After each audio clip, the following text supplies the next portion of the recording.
welcome to And Now Comics. I'm Lou Gonzalez. Joining me is Connor Irving. That's still my name. John Seiler.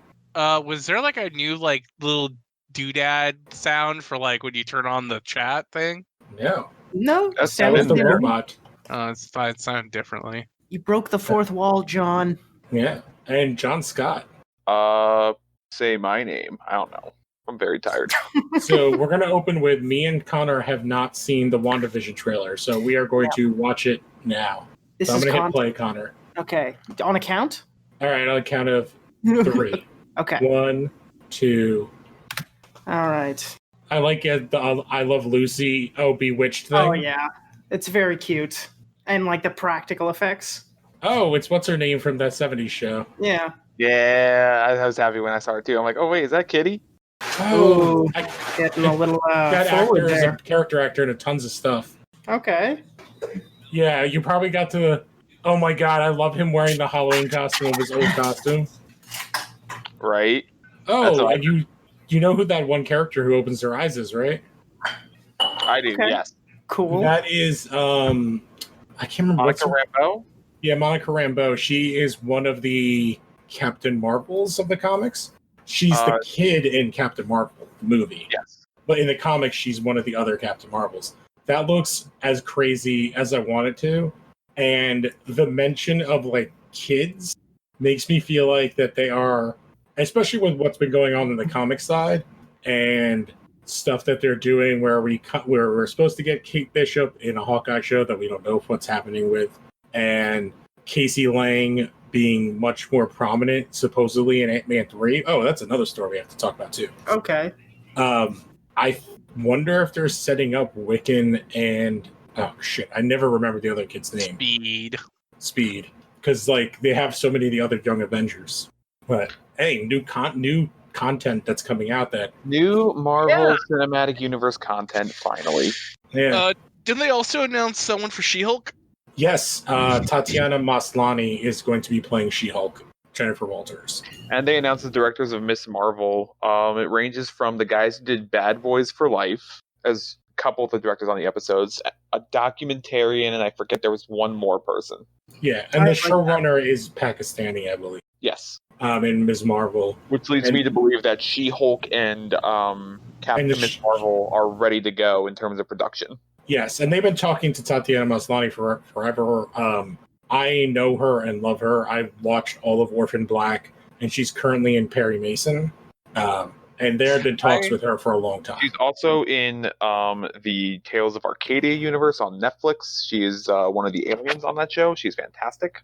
I've seen people, really stupid people online, basically be like, I like her, but she's not buff enough to play She-Hulk. And I'm like, oh my god. do you look at Mark Ruffalo and be like, he's not buff enough to be the Hulk? Yeah, she has to play mousy Jennifer Walters attorney, and she's perfect at that.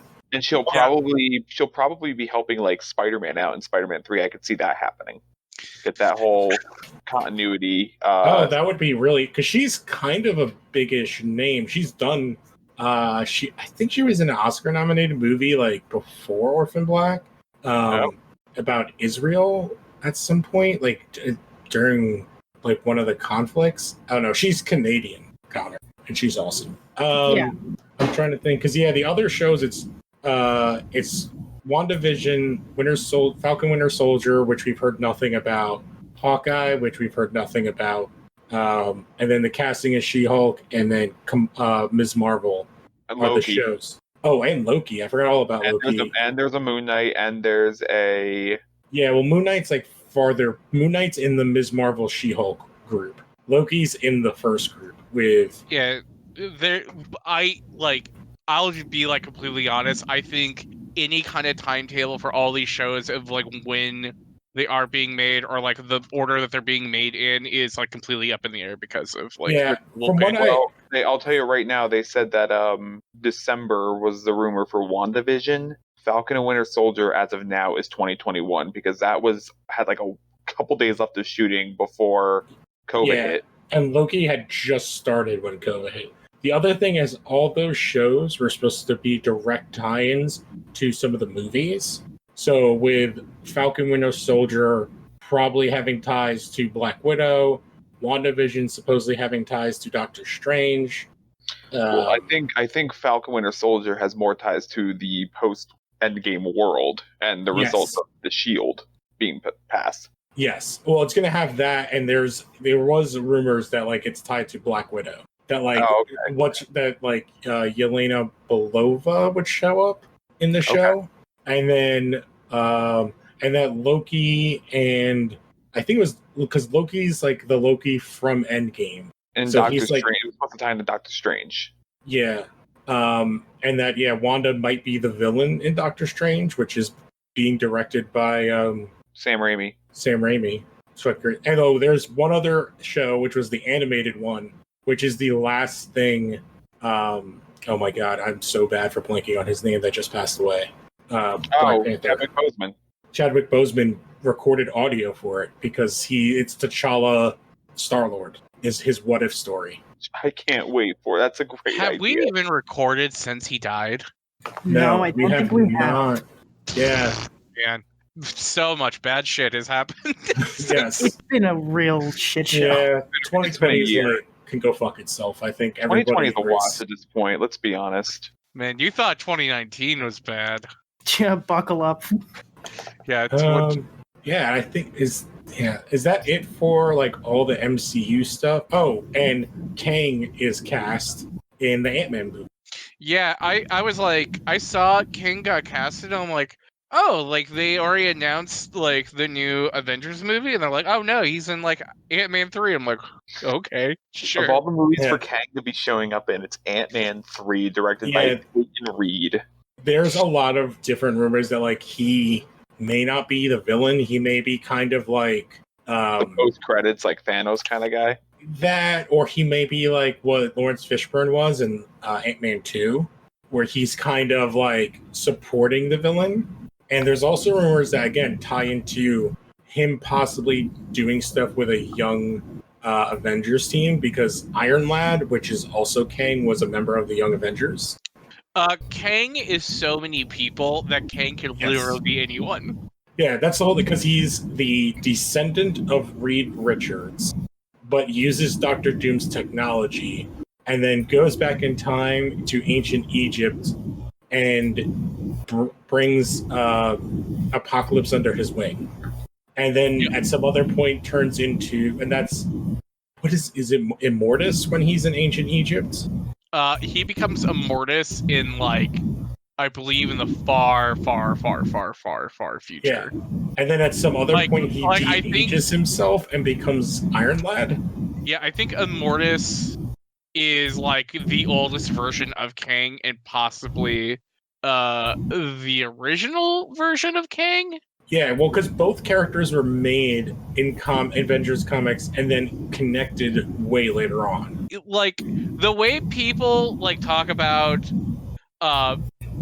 Jean Grey, and it's like oh, like it's so confusing. It's like, is she dead? Is she not dead? Is she Madeline Pryor? Like, to me, that just seems like first grade level reading than to like try to explain the continuity of Immortus or Kang the Conqueror.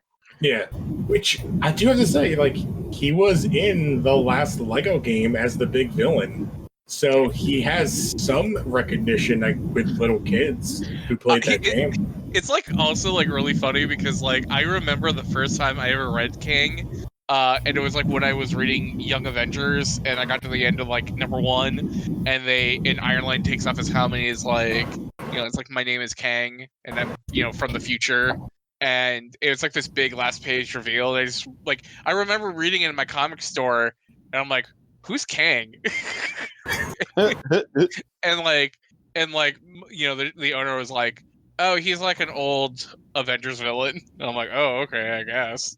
Yes, which we should say we didn't even say who got cast. It is the lead actor from Lovecraft County. Yeah, Lovecraft County, whose name I am looking up because Jonathan Majors, I think it was. Yes, Jonathan Majors. Which apparently is supposed to be a really good show. So yes, I will get to it at some point. So these are his names. So he's got Kang, Immortus, Iron Lad, Ramatut, Victor Timely. And the Scarlet Centurion. Oh, is he that as well? Oh my god, so many names. To do the flip now, which just got announced today for the DC kind of TV stuff, and this will roll into what our other big story. Supergirl is ending after the next season. Which is it like outright canceled, or are they No. like, or as like someone who's been watching the show, it's like, oh, it's going to have a they announced that it's canceled, but I believe Melissa Benoist was like, I'm not doing it anymore after the next season. She is pregnant, and I think she said something like she wants to take time to raise her child. She also, I'm sure, has other career opportunities. She was in movies before the show. Mm. And it's also like they have the other Superman and Lois show coming too. I feel like it's definitely more for the fact that she's having a kid, because I think they're accommodating production, because the episodes don't come out till next year, but they're accommodating production to support like her pregnancy. So I feel like it's a lot more to do with having her wanting to raise a kid.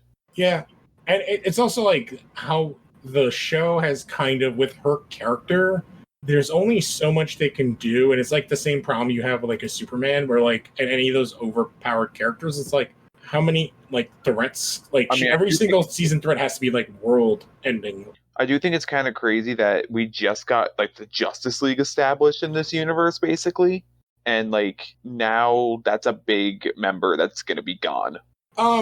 I think that there is ways they can play around with it. Like they could introduce like Wonder Girl into this series. They also like have like season 5 like really upped the amount of screen time that Martian Manhunter and her sister Alex were getting. So it'll be interesting to see like if they spin that off. Man, I hope they don't get rid of Martian Manhunter. He's awesome as that character, and they do such a good job with their budget to make him look like the goddamn actual Martian Manhunter. Yeah, like for the budget they have, it's kind of amazing how well he looks. Yeah. And the other thing is you also have like, which goes into our next story, like Stargirl season 2 is moving to the CW. So you have... That's an old story though. Yeah, but it's kind of connected to that DC universe. Wasn't Stargirl already on CW? No, it was DC Universe exclusive. But they aired the first season like over the summer.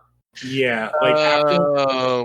Yeah, they did like a weird thing, but now it's so DC Universe is ending, and all the shows are being dispersed. So everything is going to HBO.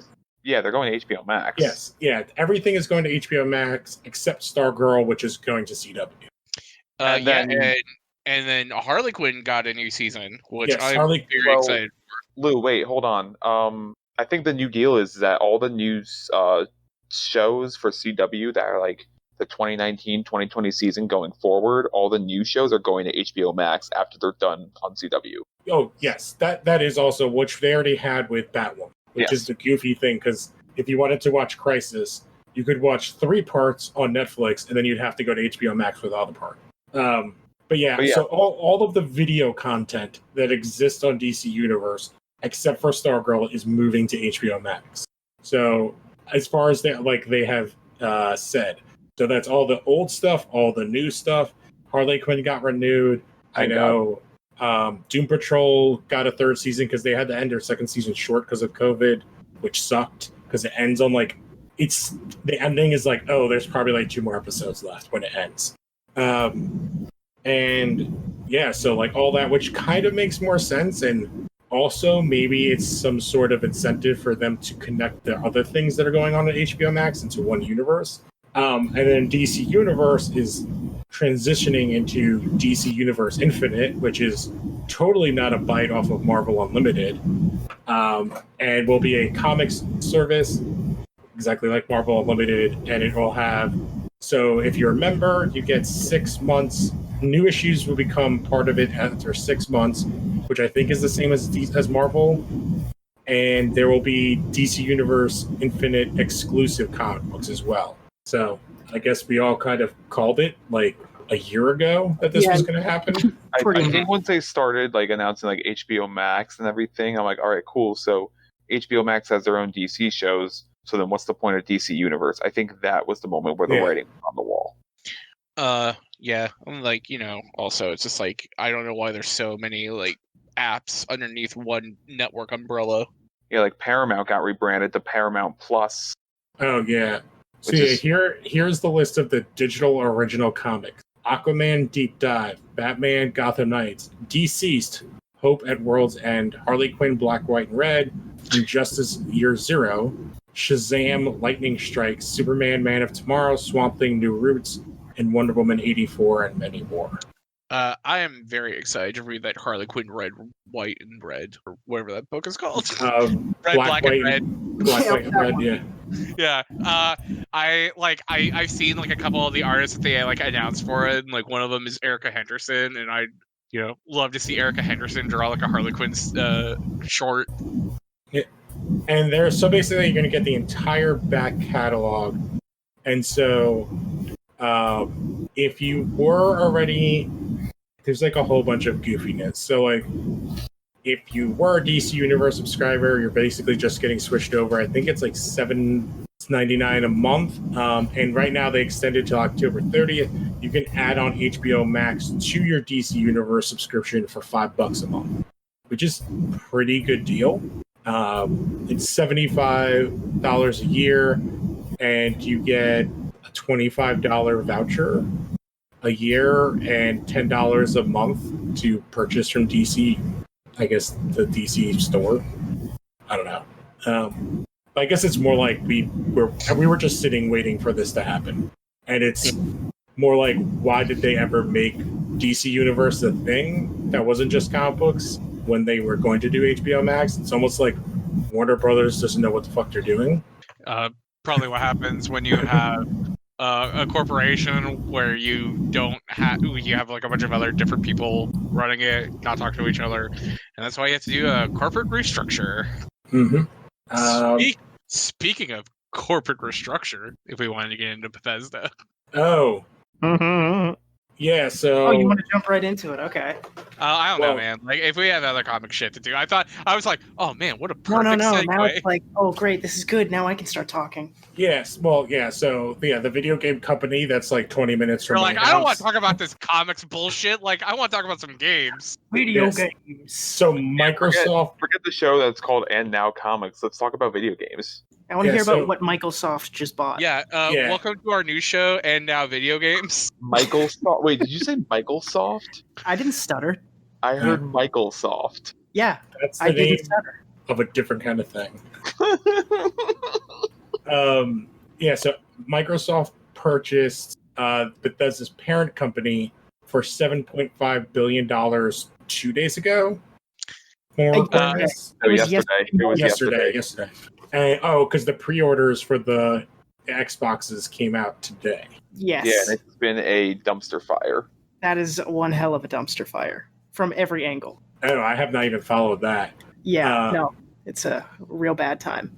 Yeah, like, also to, like, put this into perspective for people, because, like, say that number again. What was it, 7.6? 7.5. Yeah, that's like $0.5 million more. Or, like, I'm sorry, Disney bought Marvel and Star Wars combined for an $8 billion. And, like, Microsoft just bought this video game company for $7.5 billion. Like, Yes. and that's, like, not to say, because, like, they're buying more than just the video games. Like, they're also, like, they own Fallout now. They own Doom. They own Wolfenstein. They own Elder Scrolls. They own which is also, like, brands. Which is, like, the most important thing to own right now is, like, what brand do you own? That's why, like, a couple weeks ago we were talking about Warner Brothers selling off their games division, and I'm like, they own Mortal Kombat. Why would you get rid of a brand like that? You know, it's worth so much money. Yeah, I'm looking. So when they trailers for Suicide Squad and Gotham Knights, and they're like, "Oh, never mind." But isn't that like really funny that like we were talking about like this major like gaming buy a couple months ago that never kind of really happened, and then just like oh yeah, overnight it was just like, oh, they bought Bethesda, like the biggest gaming acquisition since Microsoft bought Rare like 15 or 20 years ago. Minecraft a couple years ago for like what was it? Oh yeah, I forgot. This is bigger than both of those. Well, that's the thing. It's like they did this so quietly with no leaks. Well, that was the thing. They were in talks. The big news around them was that they were buying, I oh my god, what's that stupid fucking app? Oh, Quibi? TikTok. TikTok, No, that they were no, supposed to be nobody buying wants Quibi. TikTok. Yeah. Yeah, Oracle swooped in and bought that instead. Yes. So now our president can be mad about it. Yeah, whatever. But so I think like, because it's like, it's like deals take like a long time, but I think like there's been kind of like this constant thing with Bethesda of like the last 2 years, specifically maybe 3, of them just having like kind of like a really hard time trying to figure out like how to sell their games. Like Fallout they know 76. Well, I think it's like outside of just Fallout 76. I think, like Fallout already sells itself, and Elder Scrolls sells itself, but I think like when it came to like Dishonored or Prey or Rage or even like Deathloop, like I'm excited for Deathloop, but I feel like the advertising for that game is just like not the strongest, and like I think sales of Rage and Prey and Dishonored like kind of reflect that. I just want to correct you because Rage. So the Rage is from id, same parent company. Yes. Well, It's not Bethesda. I think. It's ZeniMax. That's who they bought. They bought ZeniMax. ZeniMax. But ZeniMax is like the whole thing. Yeah. Yes. It is now part of Microsoft. Yes. It's more like I'm just saying that like Rage was not part of Bethesda. I should say ZeniMax. Yeah. But like when it came to, and then like I also like maybe assuming wrong, but I don't think the numbers of what they were hoping Scrolls Online and Fallout 76 like as a microtransaction live service type of game was not bringing in the numbers that they were kind of hoping for it. That's what Fallout Shelter's for. Yeah, and then like Wolfenstein: The New Colossus didn't like really light the charts up on fire, and Doom who Eternal knows? I feel like came and went. Yeah, Doom Eternal kind of Eternal came and went. Like it did not do the numbers that the original Doom did.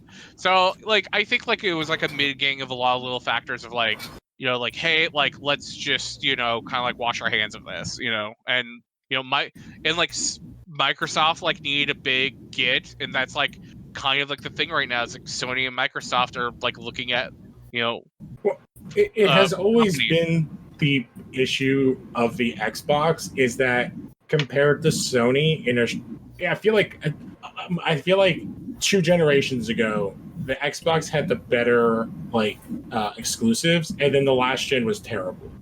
I think this And might I be think like that's what they were worried about. This might be a controversial statement, but I don't think Microsoft has ever had the strongest first-party lineup. I think they have. No, I think in retrospect they have never had it.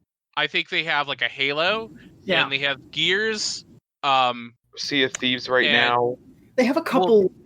Forza is like their big one. It's a big game. For a long time was multiplayer. Like Xbox Live was the place to go because it was $10 a month, and you could just go play Halo with your buddies for like. Well, now it's Game Pass.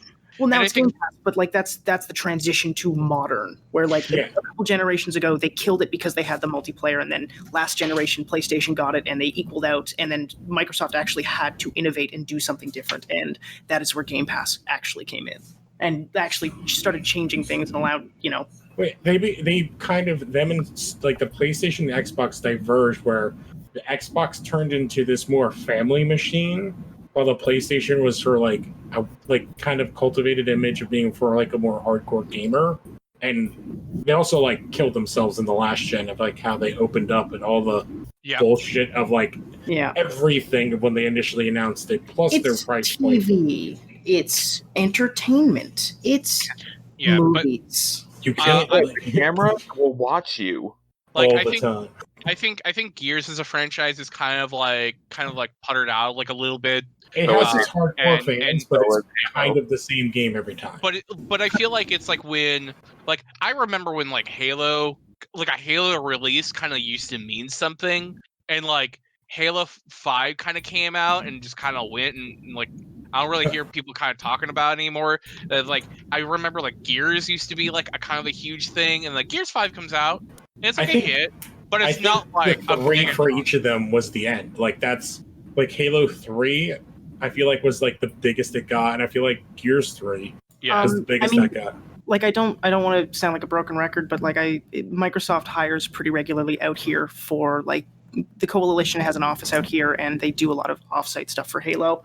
And Halo and Gears, you're right, they have like a very niche following, but they also have like a very high competitive following, and that's where it is now. It's all like the competitive scene. Halo's got a very it's like CS:GO now, where it's very niche, but it's got a very dedicated fan base. Sure, but like I also think that's why like Halo went back into the oven. It's like, 100%. look, man, we can't have a Halo 4 and a Halo 5 again. Like, we need this game to basically be like Halo 2, like this juggernaut of a game that like becomes like the #1 play game on Twitch. And they're like, well, really, right now, the only thing I'm looking at with Halo with Xbox that I would even care about playing, for me at least, would be Hellblade 2. Yeah, and that's the other thing. So it's like they've relied so heavily for so long on like a number of franchises I can count on my one hand. It's like Gears, it's Fable, it's Halo, it's Forza. Well, and there hasn't even been a true Fable in 15 years. But within like the last like 2.5 years, it's like they bought Double Fine, they bought Obsidian, they bought Ninja Theory, they bought Bethesda now. It's like they've bought 20 studios in the last 3 years, and it's like it still doesn't change the fact that day one Xbox Series X, the worst name for a console of possibly of all time, will not have a game, like a major game on launch day. But like, holy shit, like that machine's going to be kind of a juggernaut come next year. Yeah, I challenge you with the Wii U because that confused people so hard. They thought it was just an addition to it. If you want to have some fun, go on to Twitter and just kind of look at some of the there are some like good Twitter analytics that have been looking at the SEO and like how sales data changed between it. Where the series, the Xbox One X, which is just the powerful version of the current Xbox, it went up 747%, like additional search inquiries and sales because people were trying to find the Series X and buy that. I saw that. And you know who's perfect at naming consoles? Sony. PlayStation 1, 2, 3, 4, and 5. I know exactly what I'm buying. Like Microsoft is like Xbox 360, Xbox One, sure. Xbox Series. The reason they did all that is because X. Hold on now. And then the reason they did all that is because they didn't want it to be Xbox 2 versus PlayStation 3. Yeah, but then like that was the entire reason for the naming. Name it the Xbox 6 or like the Xbox 10. Or call it the Xbox Scarlet, which was like its code name, or the Scorpio, or I forget which one. Scorpio was the One X, I think. Yeah. Like you could call that console by its like code name. Like they're cool. Code names are cool. Or they could call it the Double X. Or the Sex Box. But so I think like on top of the Bethesda, the Xbox SAD, the sad or like the Xbox One was also known as the X-Bone. Oh yeah, that's what we would write on the boxes again. Oh yeah. Right. But like I think like the other big conversation that's kind of like popped up because of the Bethesda sale is what is going to be bought next. Like there's rumors that Tencent's like looking to buy stuff. Like I was listening to Maximilian Dude, he said that there was like a rumor in 2016 when Capcom wasn't doing so hot and Tencent was like looking to buy them. There was that rumor about a year ago that Sega was looking to be bought by Microsoft. There was that Twitter that would make a lot of sense for them. Yeah, they've been porting a lot of Yakuza games onto Game Pass. I mean, Xbox original is essentially the Dreamcast 2 because it had Jet Set Radio, it had Crazy Taxi 3, it had like basically all these big Sega like franchises. But like there was also like people on Twitter like asking Sony to buy Konami, which I think is really stupid. But it makes sense. But I was actually like very sad to hear that Capcom and Sega might be for sale because I really like those companies as just being publishers. Yeah, no, I'm the with thing you. is like to go back to is like Sony doesn't need to buy anybody. Like they have their exclusives. Like they have what they are. Like they don't need to do it. Like when I eventually buy another like the Xbox Series One X, so many words to say. I will be buying it because of Game Pass, because then I won't have to buy games. Like I will never buy a game for that Xbox. I'll just get everything on Game Pass. Because like it's rolling in EA, it's gonna have everything that Microsoft owns will be on Game Pass. I will still buy physical games. Because also Scott Pilgrim, which is also comics news, is finally coming back digitally. Hell yeah, it is. And that was a game that had been out of print. Like, you could not buy it for like the last 8 years. Yeah. So, like, to me, like, that already sets in my brain. Like, there's already like been announcements that like your save from Spider-Man won't transfer over to the new version, and that the Spider-Man that you buy on the PlayStation 5 is digital only. And it's like, I want to own my physical copy so I know I'll never lose it. Like, as long as I own that console, like, you know, like, that's why I have my 360 still like hooked up. I still have Turtles in Time that has been defunct or delisted. I have Scott Pilgrim, which has been delisted. There's probably 5 other games I have on that system that have been delisted or lost to time. Yeah, it happened like pretty recently with PT. If you didn't download it onto your hard drive before like 2016, because Konami had their big thing, they just axed it. I have a PlayStation 4 that has PT, and it's and that automatically makes it like a $600 console. It does. Yep, it does. Even at any spec, which is crazy. There's a company Sony should buy, Konami. No, they shouldn't buy Konami. Konami's making too much money. They make all their money from slot machines, and gambling. It's like really funny. I just heard today that Konami also makes a lot of money in like medicine. Like they make like stuff for medicine, and that's just like a huge part of their business on top of like being a video game company, which I think is like kind of funny.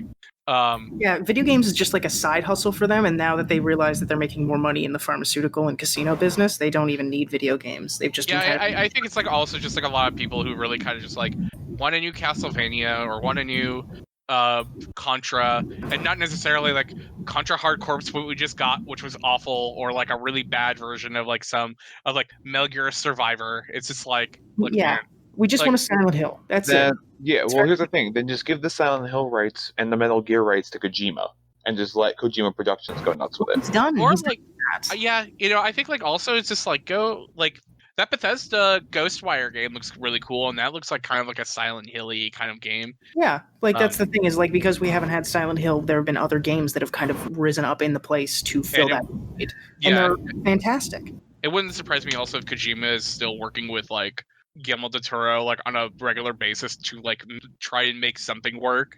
Yeah, it's that kind Guillermo Del Toro said he's not coming back to video games, like in terms of like making them, because he had 2 games canceled. Yeah, I was gonna say it's like he's been burned twice. Which I mean, like, what are you talking about, Guillermo Del Toro? You've had like 18 films canceled. Yeah, man, just keep going. He like all of his canceled films are like some of the most famous canceled films ever. God, I'd live for a Mountain of Madness movie. Yes, you've seen The Penguin, right? Yeah, I have. God damn, dude. You should listen if you never had was it Best Movies Never Made? Did a whole episode on it.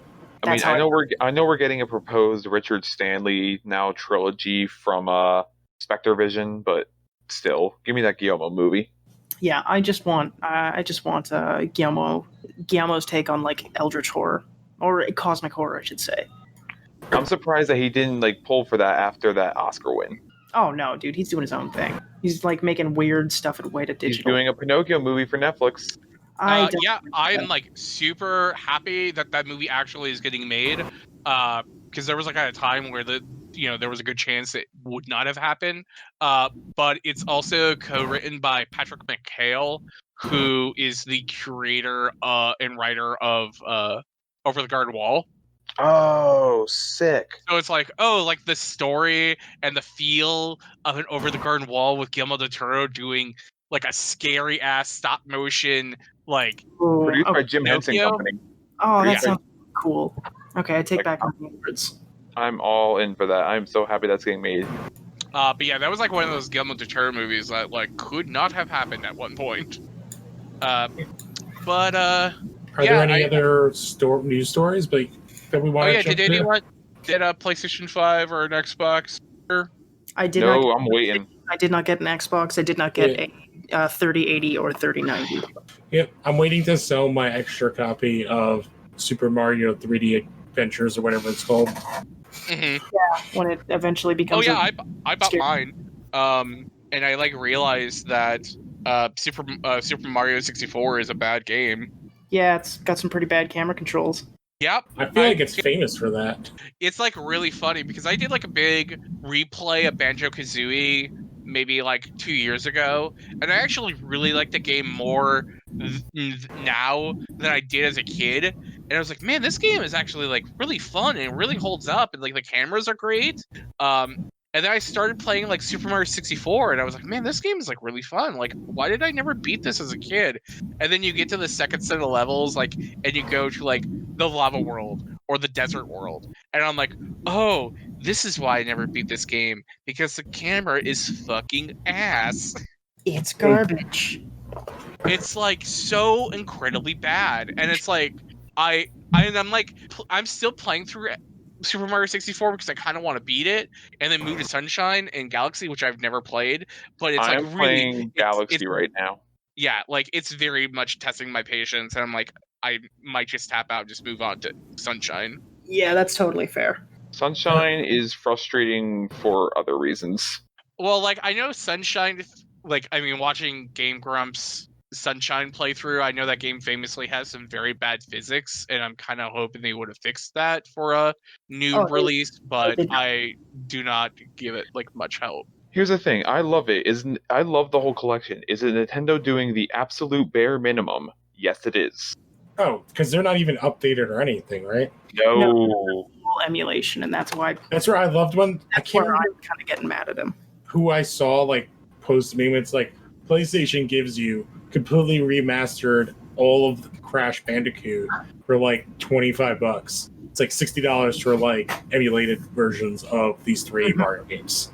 And that's the thing where I'm like, you're doing the bare minimum, and you're still asking me to pay full price for games that have been out for. And it's a limited release. And I mean, to be fair, it's $20 for each game, which dude, up here in Canada, it's $80, and yeah, right. So it's not exact. Like, I'd rather go out and buy a brand new game that I've never played before than 3 games that I already own, or I can clearly emulate for the same level of quality on my computer. You could almost buy an N64 and the game for that price. 100%. Like, I have a GameCube at my parents' place. I could just like swim up there and grab that. So John, you put this other story in here. Did you want to talk about it before we moved on to other stuff? Yeah. So long-running Boom Studios series Lumberjanes is ending with a #1 end of summer special that'll basically just be like the big send-off to the series, which has been running for like I want to say 2013, 2014. Basically kind of like launched to the careers of Noelle Stevenson and Grace Ellis. And Noelle Stevenson's known for like co-creating or as a co-creator for She-Ra, the Princess of Power. And like this is like kind of like been like the backbone of Boombox like ever since its launch, and it's kind of like a big major like ending for Boom Studios. And that's basically it on that. Yeah. And then another Scott Snyder book. Oh yeah, Scott Snyder teases another book called Chain. It's called Chain. That's about it. It's a new Scott Snyder book. It's Scott Snyder. It'll be probably good. Yeah, he has a thing for like starting books and then just never finishing them. I know Scott Snyder. Yeah, I hate that because who's the guys that did Powers? Is that Bendis? Bendis Noming. Yeah, and like they never ended it, and it fucking like drives me insane. Yeah. Well, yeah. I think it's like also it's like that book was like bounced around by like it was at Image and then Icon, and then Icon stopped being a brand, and then a lot of those Icon books moved to Image, but Bendis is now at DC, and like DC's got like 8 different imprints, but I don't know if they'll put Powers on any of them. That's a bummer. We could do like a quick minute of what we read, and I'll only start because I read 3 Jokers. It's fine. Like conceptually, it does something that's like I don't mind, and like I kind of get. So spoiler warnings. So Do any of you care? So it's like, okay, so to first start off, the 3 Jokers, is it literally like 3 different Jokers? There are 3 different human beings that are Jokers. And then they represent the clown, the criminal, so one is the clown, one is the criminal, and one is the comedian. So the clown is the one that killed Jason Todd. The comedian is the Barbara Gordon. The Killing Joke. The Killing Joke. And the criminal is like the one that robs places and stuff. The criminal seems to be the more mastermind of the 3. He's like the one that you see in like the old like he's the one that has his hands folded with like his index fingers up underneath his nose. He's like the one from the War of Jokes and Riddles. Yes. That's we don't know if any of them are connected to the Snyder one. Like I was gonna say, it's like there's no Joker with his face torn off, and there's no Batman who laughs who's also the Joker. No, so and there's no. Technically, there's like 5 Jokers, but you know. Well, Snyder also did a Joker that's existed since the beginning of Gotham. Yeah. Oh The fuck? Immortal Joker. Yeah, like and then there's like the Grant Morrison Joker, who like the Super who also might be Satan. Like, I don't know. So the idea is so there's the 3 Jokers, and the reason they figure out that there's 3 is because there's 3 crimes committed at the same time. Batgirl's on one, Batman's on one, and Red Hood's on one. And they end up being their respective ones. They're like, oh, there's no way he could have done. I think it's at each place he killed 3 people. And they're like, what the hell is going on? There's all these things. And then there's a vat of toxins similar to that would have made the Joker when he was the Red Hood. And they find like 3 bodies with Red Hoods on them.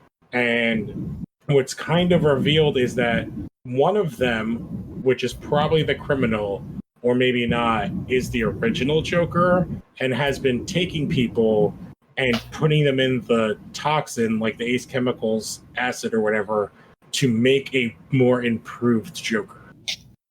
Huh. And that's how we've gotten now 3 Jokers. And they've been trying to create another one, but have failed, where the person just dies. And then in the book, Batman leaves to go find the other 2, and Batgirl and like Red Hood caught one, and Batgirl and Red Hood are talking, and he basically goes like, oh, it's like that time when I caught you. I will never forget the sound that your skull made when I cracked your head. And Red Hood's like, oh, really? It just shoots him in the goddamn head. And Batgirl's like, what did you do, Jason? And he's like, she threw a batarang, and he's like, I've never seen you miss. And it's like, did you really try to stop me, or did you just want to like feel like you did? And then she walks away. And that's where like that first issue ends. But like the idea is that we don't know, there was currently 3 Jokers. We don't know if there's only been 3 Jokers, or like this concept of the Joker has been like taking people and making new versions. So I was listening to a review of it, and their like hypothesis on like how this book ends is that Red Hood becomes a Joker. That would be terrible. And they're like, and they also said the same thing, and they're like, I get the feeling that this is where this book is going. I don't see that.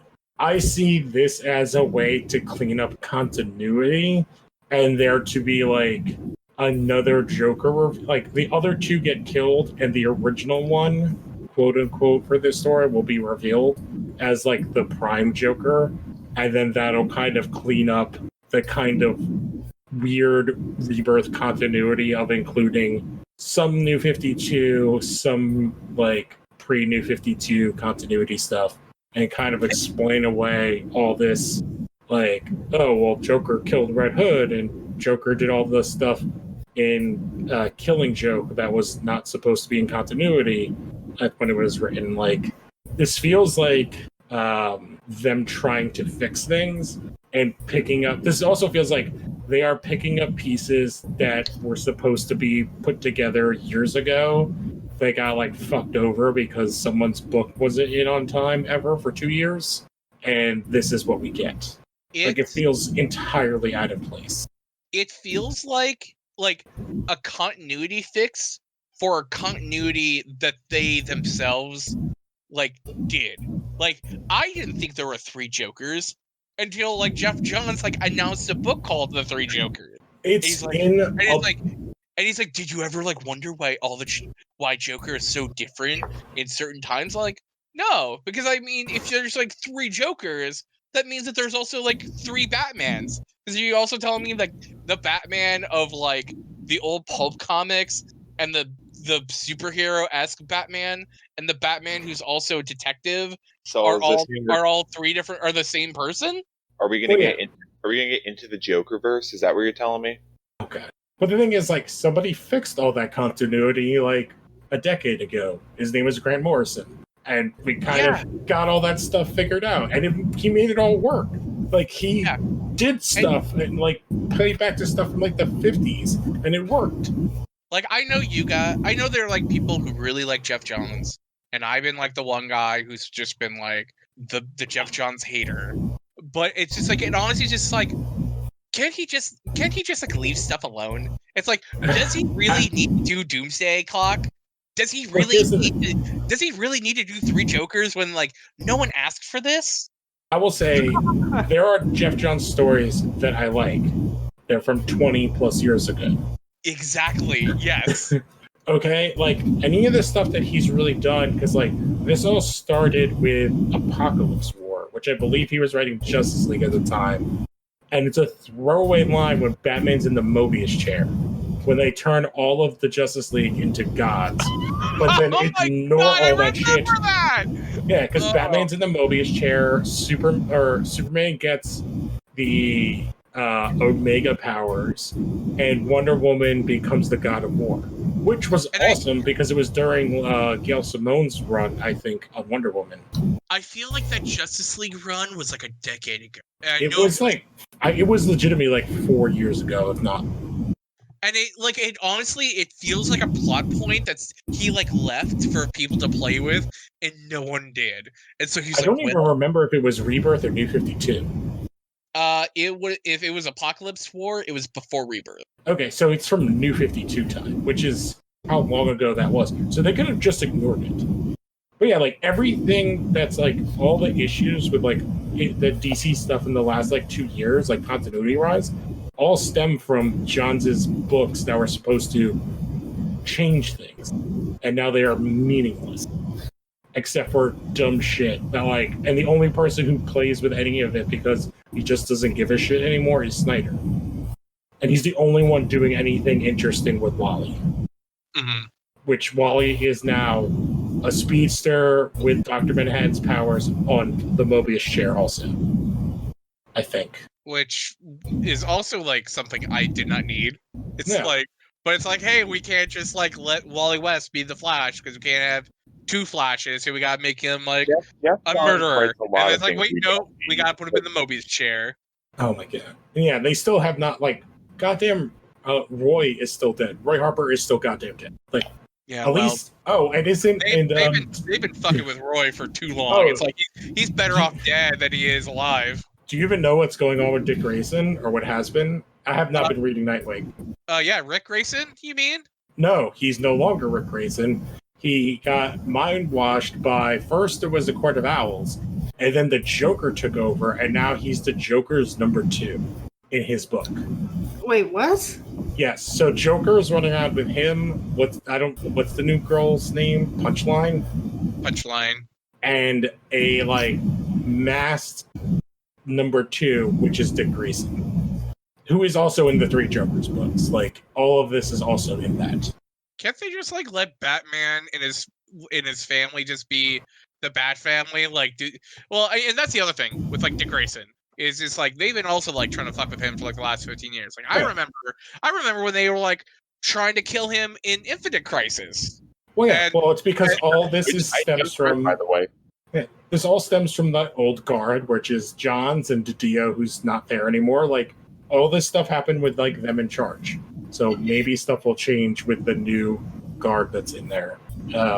Which, a book, if you do like Bat people, read the Batman Beyond comic, because it's fucking awesome. and it has didn't it just get canceled? probably because it's good, and they cancel everything that's good. I've started to notice that. Yeah, because like Dick Grayson's in it, he has a daughter. Damien's in it right now, and he still has like the bat dragon thing. And Terry's there, and his brother's there, and it's all fucking awesome. Is anybody else reading anything they want to talk about? I have not, because we got like a bunch of stuff at work to do, and I got caught up on that. Yeah, pretty much the same as John here. I can tell you. I can tell you. I was gonna say I can tell you about some good Arrow comics I've read on our site for work, but I don't think that is a part of the show. It's only as appropriate as we make it. Out of the stuff I've read recently, I've read Dave Gibbons' World's Finest, where Batman and Superman kind of switch cities. I always thought I just saw the idea of it. I thought that was cool. I've been reading a bunch of the last Airbender comics, so I read The Promise and The Search, mainly because me and my girlfriend just finished the show. Her first time watching it, my insert number here time watching it. I've seen it too many times. Then I've actually recently read Batman White Knight and Infinite Crisis, and I'm now on Brightest Day, because I just read Blackest Night last year. White Knight is really good. White Knight is really good, and I just found out the sequel is on Hoopla right now, so once my... Actually, you're lucky, because that ended, not too long ago. Which is really cool, and that's the Sam Murphy book, which he was supposed to be doing. Once my borrows come back in for the month in October, that'll definitely be one thing I take out for borrowing. Yeah. The only thing I would add is I have been getting really into webtoons and the webcomics, and I'm also I've talked about here, I watch a lot of anime stuff, and there was one really cool one that I found besides kind of high school, which I've been reading, which is hopefully going to be ending soon because it's taking fucking forever. It's Omniscient Reader, and I've had a lot of fun with it. It's kind of a guy's reading a webcomic, and then it ends, and it's 3,000 issues. He's been reading it for 10 years, and then the events of it start happening in real life, and so he's able to use that, and it's very the world becomes a video game-ish world, and it's if you like that kind of stuff, it's really cool.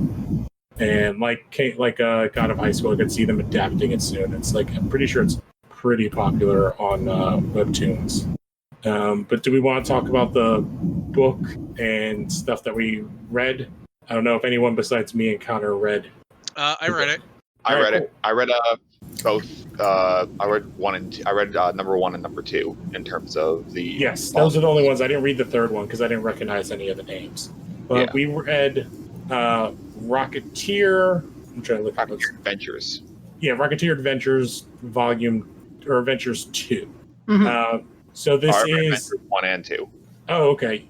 I only read Adventures 2, which is I don't know if 1 is the same, but 2 is a bunch of short stories.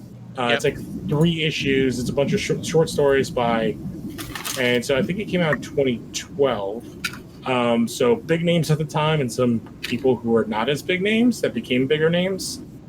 And the first story in that one is by Mark Guggenheim. The second one is by Peter David, with art by Bill Sienkiewicz. I think it's funny that you say that these all were they all became big names, and I'm Peter David, Stan Sakai, Art Adams, and Mark Guggenheim were well. Oh no, yeah, they're big names already. I think it's in there's some other guys in the second issue that were definitely not names that are names now.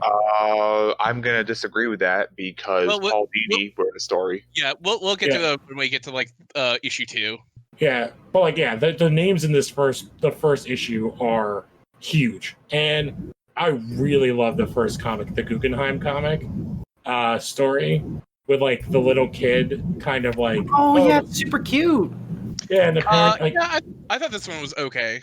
I really like the kind of moral of it. It's I don't know. I really thought it was cute. I really liked it. At the end of the kid was well, he's a good guy who helps the bad guys out, so why would we be locking him up? And they were okay. Yeah.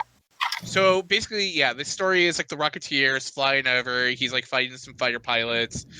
He gets shot down. He falls in the middle of some like small town, farm town, and like he ends up like saving a kid before he's like knocked out, and like the townspeople find him. They're not really sure like who he is, and then when they do, they find out he's a vigilante, and they're like trying to figure out like what to do with him.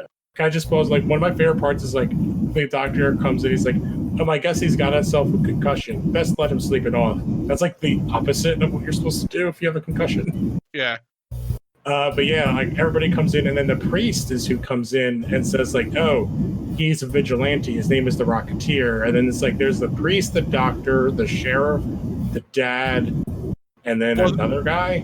Well, they're all like, he could be a Martian, he could be like a Nazi, like we don't know, like. And then it's like, and then it's a preacher who's like, he's a vigilante, he doesn't work for like any army. Yeah, and the kid's like, if we treat the good guys like the bad guys, and then you've got to figure pretty soon there won't be any heroes. And they basically are like, oh yeah, so they let him go. And yeah, I thought this story was very sweet. The second one is I like this one. Ducketeer.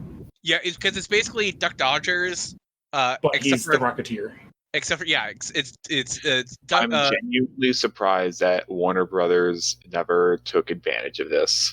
But yeah, it's Daffy Duck as the Rocketeer and Marvin the Martian as like some nameless like German soldier who has like even like a Nazi like helmet wearing thing, and the art's by Bill Sienkiewicz, so it looks beautiful. And yeah, it's like Elmer Fudd is Hitler, which is like really funny. This is like kind of acid trippy Warner Brothers.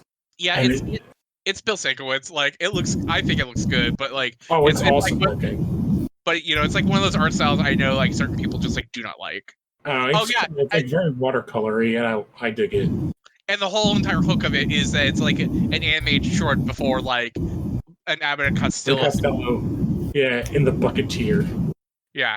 Yeah, and the third story is the one that's drawn by Stan Sakai. Yeah, and this is my favorite. Yeah. Like, yeah, and it's basically like the Rocketeer again flying over a farm because I feel like that's just what he does sometimes. And he gets shot down by some farmhand, and yes, I do like this. This one was my favorite. And he gets like threatened by like the guy, and this young boy like runs up and he hits him with a stick and knocks him out. And he ends up saving the Rocketeer, and the Rocketeer ends up being like, he's like grateful, and he picks him up, and he flies around with him. Well, hold on. Did you catch the names? Well, yeah. Well, that's not revealed yet. No, it's start to. No, that was the first one where he says Lex can be kind of a jerk.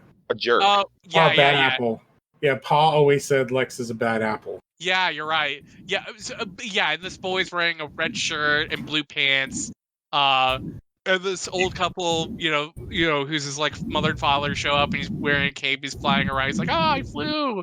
And like, he's like, oh, Martha, and like he has a imagination. And it's like, oh, it's fucking Superman. Like, what a cool like little story. Mm-hmm. I didn't actually pick that up.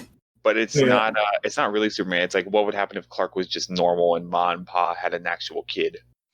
Oh yeah. Yeah.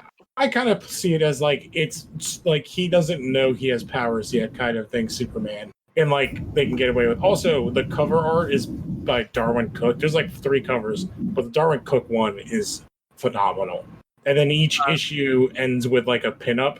Mm-hmm. Yeah, and like also like this story was done by Stan Sakai, who is the is like the creator and artist of Usagi Yojimbo. Yeah. Yeah, and then there's like in the back there's like these 2 pinups. Of Betty. One's done by Art Adams, and it's like pretty cool because Art Adams drawing a dinosaur. I don't recognize the artist for this other one, but I know I've seen them around. Yeah, let me scroll back up to the top to see who it is, because they say it at like the beginning of the issue. It just says he did both of them. And then it looks very different. Yeah, it just says Art Adams, and it only shows the image for the dinosaur one. It doesn't show the other one, so I don't know who did that one. And then our second issue is scroll. So the first story is by Tom Taylor, who did Injustice, the comic books, and is doing Deceased. Oh, that's also all new Wolverine. And yeah, then the second one is by Paul Dini, and the third one is Walter Simonson. And then J. Scott Campbell does the next pinup, which is also amazing. Well, yeah, and it's like, because if there's going to be a pinup done, J. Scott Campbell is not too far behind. No. And so, like, the Tom Taylor story is interesting, but, I'm not surprised that this super dark and, like, morbid story is the Tom Taylor one. Mm-hmm. Yeah, we're basically, like, Rocketeer, instead of, like, shooting this very, oh my god, I can't remember his name. The guy that did Wild Wild West and won the giant spider. Yeah. Because that's basically what he's, like, gonna fight. It's like, no, he saves this one soldier, and they're talking about, like, the woman back home, and he may have saved his life, and then he goes back in to fight the thing.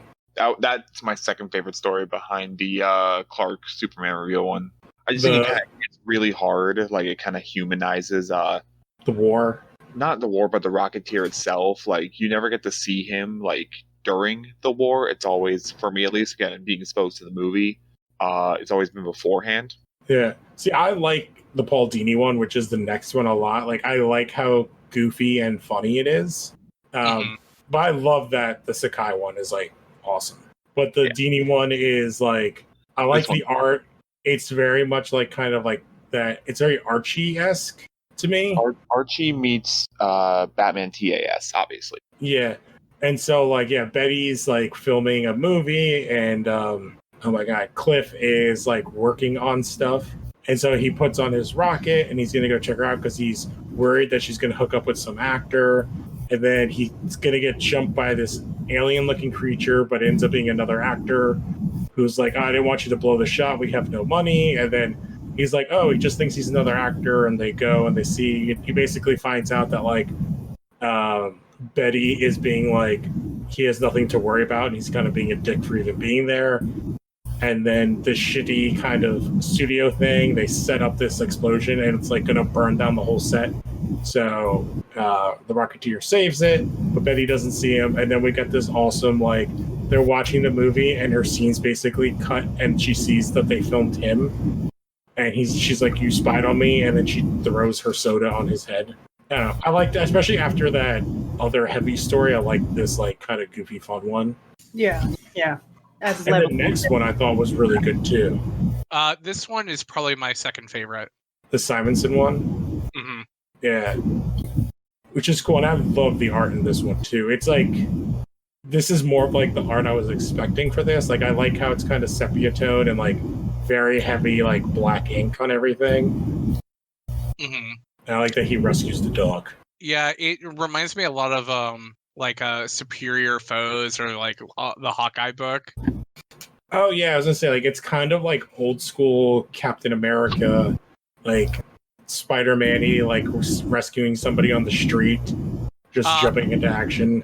But yeah, like the whole story is basically like the Rocketeer is like going to go and visit Betty and, you know, give her a cake for her birthday, and some kidnapping happens like right in front of him. And so he's like, oh, I didn't want to get involved, but like I gotta help out. And he helps out this woman and, you know, gets her to safety. And like I don't know if we want to do the reveal like who the actress is, but it's like someone like, you know, pretty big within like that era. And it's like it has like this kind of like really kind of sweet ending. Yeah. Yeah, I think that is the last one I read, and because I didn't recognize any of the names, and the pinup is pretty awesome. Actually, I think I read briefly the one story before I realized, oh wait, I don't know what's going on. So because I was gonna say, like, I actually didn't like even like look further than this, but like I'm looking at the names for like issue 3, and it's like David Latham and Chris Sprouse do like the first story, and Kyle Baker, who's awesome, does like a story about the dog. Like he does the art and story. Then Matt Wagner, who created like Grundle, does the third story, and then the pinup is done by Eric Powell, who created the Goon. So it's like, you know, a bunch of really, you know, good people in that story too. Yeah, and that pinup is really cool. Yeah, I'm trying to find. Oh, there's a fourth one is done by The first story is by Louise Simonson, and Walter Simonson does the art.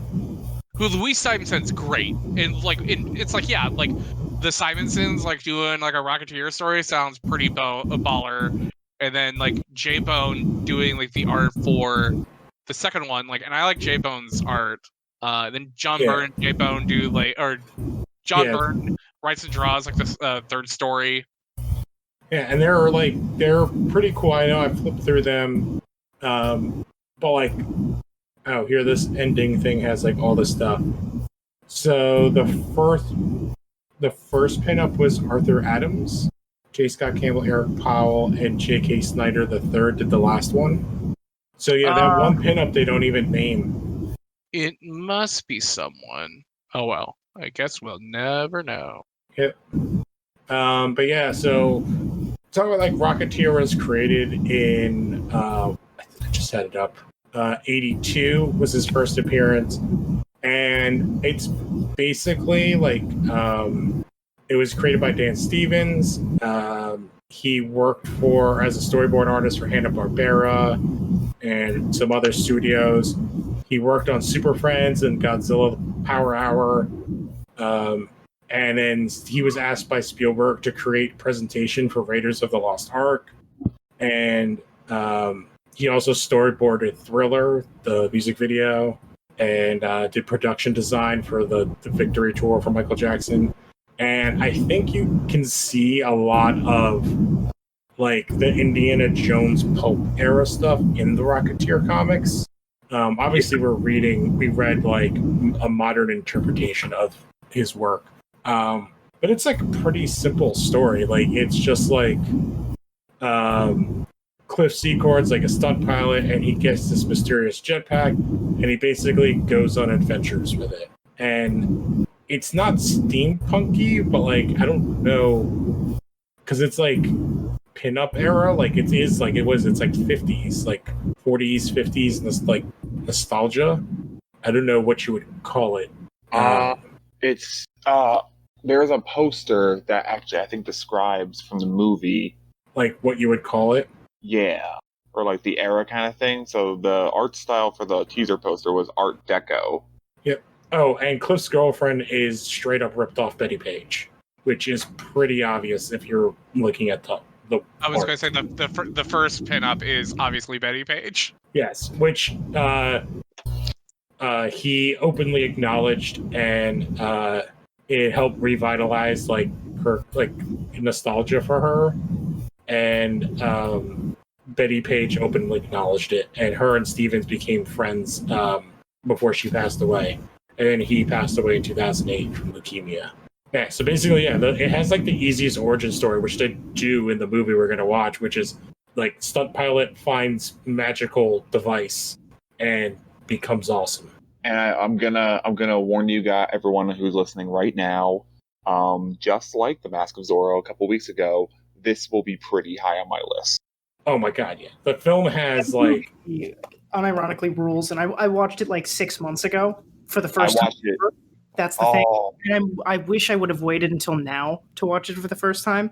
Yeah. But I'm excited to watch it again because that movie was so goddamn fun. Oh, yeah. And it's so, and we're obviously going to watch it. So it stars Billy Campbell, Jennifer Connelly, who's like, man, this has got to be like one of her first things. Alan Arkin, who's awesome in it. Timothy Dalton. Terry O'Quinn. It's got my boy John Locke in it. Don't you dare disrespect his name. Paul Sorvino is in it. Clint Howard. Clint Howard's in it. For you Office fans, Jan is in the movie. Yeah, I'm trying to look what else did Billy Campbell do, because like I honestly don't remember. He did the Disney Junior Rocketeer show. Oh yes, well that just came out like a year ago. The new Rocketeer thing that they did. In terms of big stuff, the last real big movie he did was Gods and Generals, and he did the Ricky Gervais movie Ghost Town. He was in The Killing, which was a decently big show, and then that's it. He's not done. He was in Killing Lincoln, based off the. As a kid, I watched the 4400, and he was in like a bunch of sci-fi stuff in the 2000s. I think that's he was in the OC. Yeah, he pretty much like His career didn't go as big as everyone else. Yeah, I'm trying to even see like what he did before Rocketeer that would have gotten him. Well, he did Bram Stoker's Dracula afterwards and Gettysburg, and then basically nothing. But then he came back for Gods and Generals, the sequel, I think. He was also in. Oh, he was the second lead to. He was Jennifer Lopez's husband in that movie Enough. Oh, okay. He's the shitty guy. Yeah. And I'm looking like Jennifer Connelly. This is 5 years after Labyrinth. And then he's like fourth build in that Ricky Gervais movie where he's the dentist who can see and talk to ghosts. Oh, yeah, it's terrible. Who's like, but yeah, and we'll get into it because like the film is awesome. It's Joe Johnston's the director. It's pretty much proto Captain America, the first Avenger, and we'll get into that. Yeah. And it's awesome. And yeah. Is there anything else anybody else wanted to talk about? I don't know. No, it was a show. It's a short show tonight. No, it's not too short. We had some very spirited conversations, and then we all just kind of gushed about how much we enjoy the Rocketeer. Yeah, it's just like it's a fun concept. I'm honestly surprised, again, like Zorro, that like no one's tried to do anything with it because I feel like that's good. It's like more superhero Indiana. I'll get into this next week, but Disney currently trying to do something with it besides the TV show. Oh, okay. Okay, cool. Like they're actually trying to get a sequel onto Disney Plus. Oh, we'll see. I'd be interested in that. Yeah. So I will get into that next week, but yeah, there's been talk about a sequel since like 2016. All right. Well, that just about does it for us. So we will catch you guys next time. Follow us on all the things. Go leave Rocketeer photos at young_Kami. Yep. Go out and vote, or go and register to vote. Yeah. Yes. I already voted. That counts everywhere. They just announced one in BC too. So, yep. Do your part, Canadians. All right, and we'll catch you guys next time. Adios. I love you. Bye. So I guess I'll join the critics of Andrew.